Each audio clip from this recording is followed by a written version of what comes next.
Welcome back to another episode of Out Loud Geek, where we discuss news and views about pop culture, science fiction, fantasy, food, cooking, the outdoors, and more.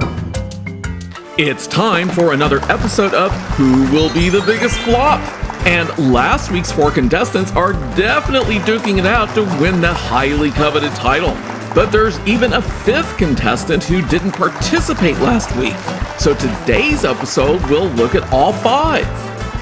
And it's my distinct pleasure to introduce this week's first contestant. So please give a warm welcome to Disney Pixar's entry, which is the animated movie Elemental.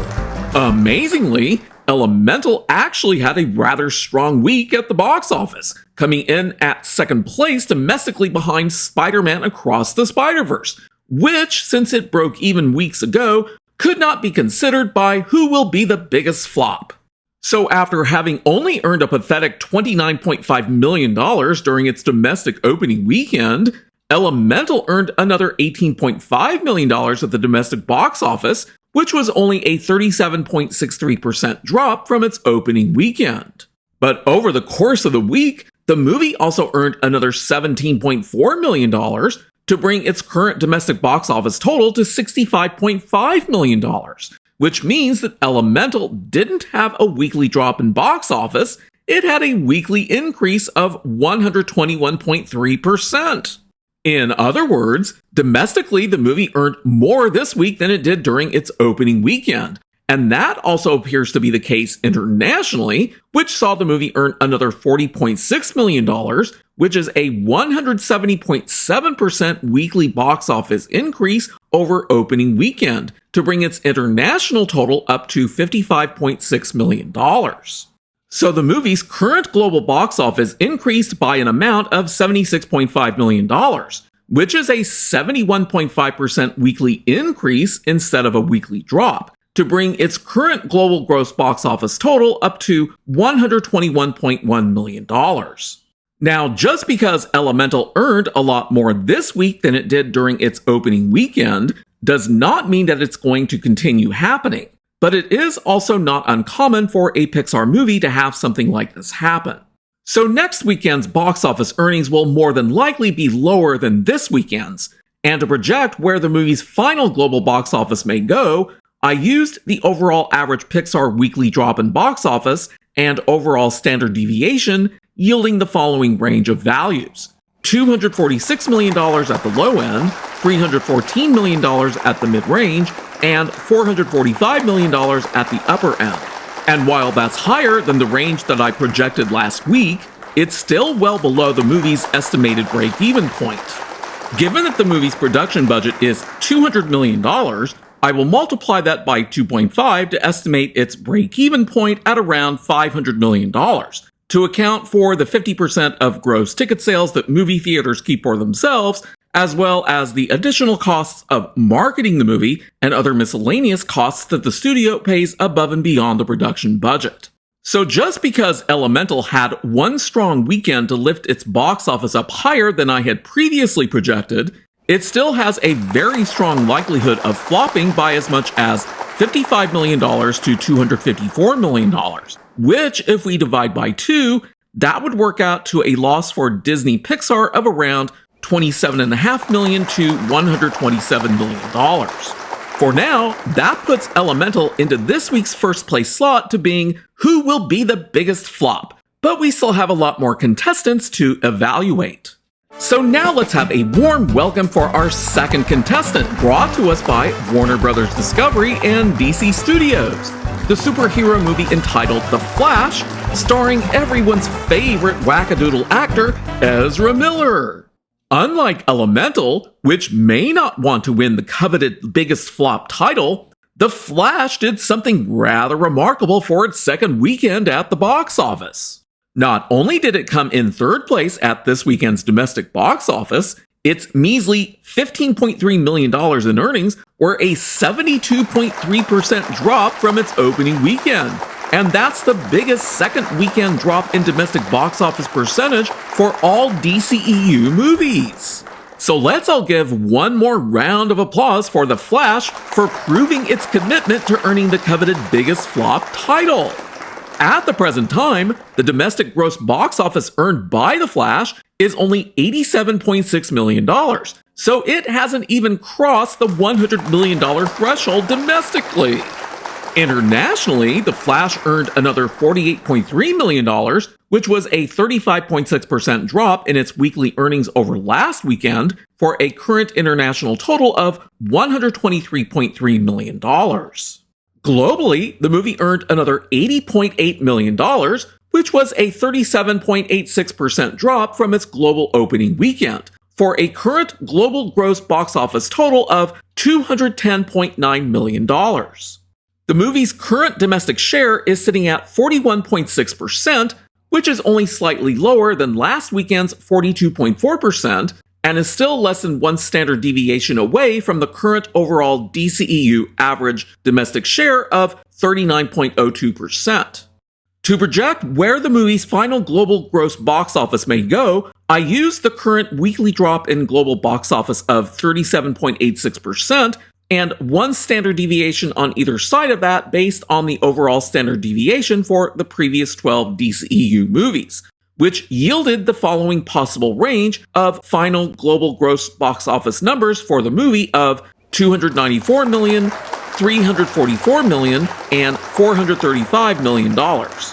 And those values are only slightly lower than the projections that I made last week.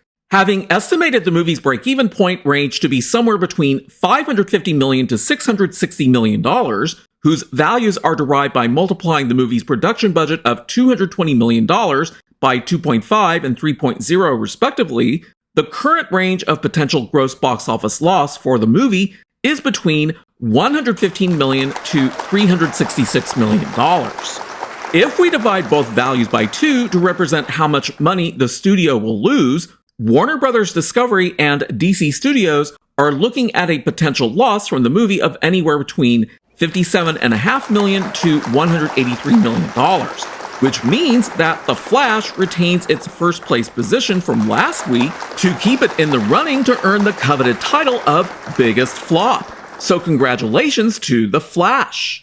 And now, let's give a warm welcome to our third contestant that hails from Paramount Studios, the sci-fi action movie that's entitled Transformers: Rise of the Beasts. This is the movie's third weekend out, and it earned another $11.6 million domestically, which was a 42% drop from its domestic second weekend box office, bringing the movie's domestic gross box office total to $122.9 million. Internationally, the movie earned another $44.2 million over the course of the week, which was a weekly drop of 25.39%, to bring its current international gross box office total to $218.3 million. Globally, the movie earned another $66.3 million for a weekly drop of 36.48%, to bring its global gross box office total to $341.2 million.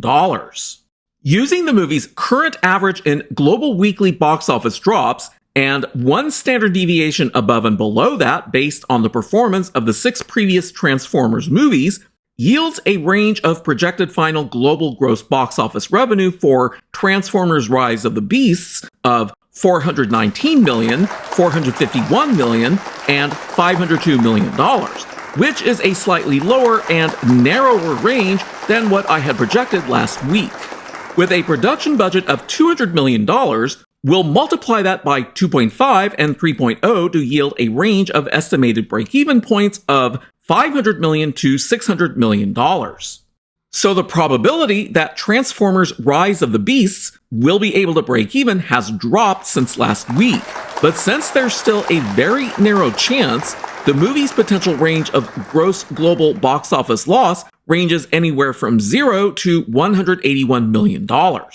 If we divide that by 2, Paramount Studios could lose anywhere from 0 to $90.5 million on Transformers: Rise of the Beasts, which again relegates the movie to last place for being a possible biggest flop. In the increasingly unlikely chance that the movie does manage to break even, it will be automatically disqualified from being the biggest flop. Let's now have a very warm welcome for our fourth contestant to Who Will Be the Biggest Flop? And that is Disney's live-action race-swapped remake of The Little Mermaid. Domestically, the movie earned another $8.7 million to bring its domestic total up to $270.2 million.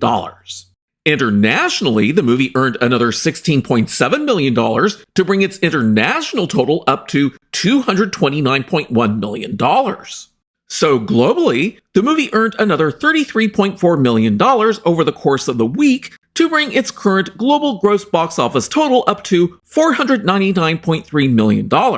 And that's only a few $1,000s away from what my own projections for the movie had indicated last week for what the movie's global gross box office would be this week. In fact, this week's revised projection using the latest box office for the movie is no different from last week, $560 million. Given that the movie's minimum break-even point is $780 million, which is based on its known $250 million production budget and $140 million in marketing for a total cost of $390 million, and multiplied by 2 to account for the 50% that movie theaters keep for themselves, this means that the movie's current global gross box office loss is around $220 million, which is unchanged from last week. If we divide that by 2, we get a possible loss for the Disney company of around $110 million. So The Little Mermaid also retains its third place position for the coveted biggest flop title. And that brings us to our fifth and final contestant, which has actually been in theaters the longest in this group. And it's been brought to us by Universal Pictures, the latest Fast and Furious movie entitled Fast X. In its sixth weekend in theaters, the movie's current global gross box office to date is $696 million. But with a $340 million production budget and a reported $80 million spent on marketing, the movie's break-even point is at least 2 times the sum of those two figures, or $840 million. Given that the movie is petering out at the box office, based on its weekly box office drops in global box office, the movie is likely only going to get to $724 million, which isn't much above its current value. That being said, the movie is facing a loss of $115 million in gross ticket sales, which, if we divide by 2, that means that Universal Pictures is facing a $58 million loss on the movie. This puts Fast X into last place in the race to win the coveted Biggest Flop award, coming in behind Transformers: Rise of the Beasts, provided that the movie continues on its current most probable path to not breaking even. Well, folks, we hope you enjoyed another fun-filled episode of Who Will Be the Biggest Flop? Be sure to tune in next week for more exciting updates and to see if The Flash can remain in first place. Thanks for watching today, and a huge thanks to everyone who has subscribed to our channel. We appreciate your support. If you enjoyed this video, please press the like button, and please feel free to share a comment. If you'd like to see more of our videos in the future and help support this channel, please press the red subscribe button, and please press the bell to receive notifications for new content. You can also find us on Facebook and Twitter by clicking on the links in the description. Until next time, this is Out Loud Geek.